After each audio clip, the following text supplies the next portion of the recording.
Selamat datang ke Kaimer Channel. Sebelum itu, sila tekan button subscribe, like dan share tanda sokongan anda kepada kami. Pada tahun 1977 telah berlaku rampasan kapal terbang MH635 sewaktu dalam penerbangan. Kes ini adalah peristiwa berbahaya dalam sejarah penerbangan Malaysia. MH635 telah terhempas di Tanjung Kupang, Johor, dan meragut nyawa 98 orang penumpang dan 7 orang anak kapalnya. Ini telah menimbulkan pelbagai tanda tanya. Bagaimana perampas pesawat terlepas tanpa dikesan oleh sekuriti lapangan terbang? Dalam kotak hitam MH635 merekodkan kejadian menakutkan.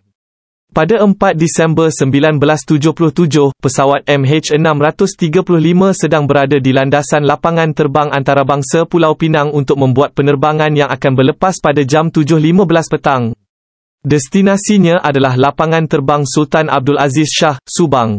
Seramai 98 penumpang termasuk Menteri Pertanian iaitu Datuk Seri Ali bin Ahmad dan Duta Cuba ke Jepun, Mario Garcia Incaustegui, dan pesawat mempunyai 7 anak kapal lain. Di dalam kapal terbang terbabit, diabarkan berlaku kekecohan apabila pengawal peribadi Datuk Seri Ali enggan menyerahkan senjata apo yang dibawanya bersama untuk menaiki kapal terbang.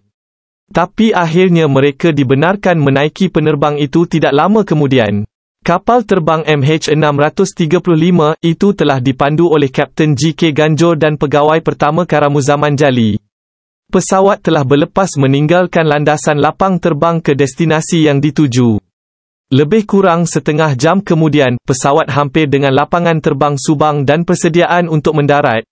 Pesawat MH635 tidak mendarat di landasan seperti yang dijadualkan. Dalam rakaman kotak hitam, kedengaran suara Kapten G.K. Ganjor memberi kebenaran kepada seseorang untuk memasuki ruangan kokpit. Keluar. Matikan semua hubungan radio. Matikan semuanya sekarang, ujar satu suara yang merupakan salah seorang si perampas pesawat. Kapten G.K. Ganjor tetap tenang dan cuba mengawal keadaan dengan bertanya kepada penjenayah destinasi pilihan mereka. Juruterbang terbabit memberitahu bahawa pesawat hanya mempunyai minyak yang cukup untuk membawa mereka ke Singapura. Mereka tiada pilihan lain. Kumpulan perampas terbabit menyuruh Kapten G.K. Ganjor memberitahu menara kawalan bahawa mereka kini menuju ke Singapura. Kedua juruterbang itu terpaksa akur.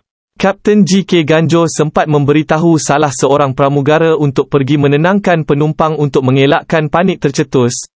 Tidak berapa lama selepas itu, pesawat MH653 kini sudah berada di ruang udara negeri Melaka semakin menghampiri Batu Pahat, Johor. Ketika itu, kumpulan perampas menjadi semakin resah dan mula mencurigai juruterbang. Kemungkinan besar mereka mengesyaki bahawa pihak berkuasa sudah menunggu mereka di landasan. Dikatakan juga pada jam 8.33 malam, dalam keadaan tegang, penjenayah terbabit telah melakukan perkara yang terlintas di fikiran mereka untuk menembak mati kedua-dua juruterbang terbabit. Terdengar kata-kata terakhir, Kapten G.K. Ganjor merayu agar tidak dibunuh telah jelas kedengaran melalui kotak hitam. Selepas melepaskan tembakan pelbagai bunyi kedengaran daripada ruangan kokpit berkenaan. Laporan mengatakan kumpulan hijab cuba untuk mengawal kapal terbang. Beberapa orang saksi mengatakan mereka telah terlihat pesawat Boeing 737 naik ke atas dan turun ke bawah beberapa kali. Pesawat MH635 terhempas di Tanjung Kupang, Johor, pada jam 8.36 malam. Pasukan penyelamat dan penyiasat segera tiba di lokasi untuk mencari mangsa yang terselamat. Walau bagaimanapun setelah disiasat ke lokasi jadian tiada satu orang mangsa pun yang terselamat. Lebih menyayat hati, semua mayat mangsa tiada yang sempurna. Pencarian diberhentikan mencari mangsa yang terselamat, mereka hanya fokus mengutip cebisan mayat penumpang yang sudah rentung. Keadaan mayat tidak dapat dikenal pasti. Selepas berlakunya peristiwa berikut, berbagai spekulasi telah timbul dalam mencari identiti perampas kapal terbang tersebut. Ada yang menyatakan pengawal Datuk Seri Ali telah hijab pesawat itu dari keengganannya menyerahkan senjata api yang dimilikinya sebelum menaiki pesawat. Sehingga kini identiti perampas masih tidak dapat dikenal pasti. Penyebab kepada hal ini berlaku adalah kerana tahap keselamatan lapangan terbang Pulau Pinang yang sememangnya rendah.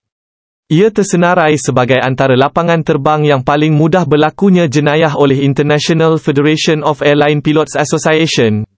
Abarnya terdapat satu kejadian di mana seseorang individu telah berjaya mencuri masuk ke dalam pesawat tanpa tiket penerbangan.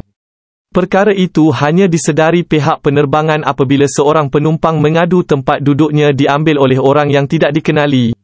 Disebabkan pihak kerajaan menaik taraf sistem keselamatan di lapangan-lapangan terbang di seluruh negara. Kawalan sekuriti diperketatkan dan memperuntukkan mereka memeriksa setiap penumpang dan kargo sebelum penerbangan. Selain itu, golongan VIP juga tidak lagi berkecuali daripada diperiksa sebelum menaiki pesawat.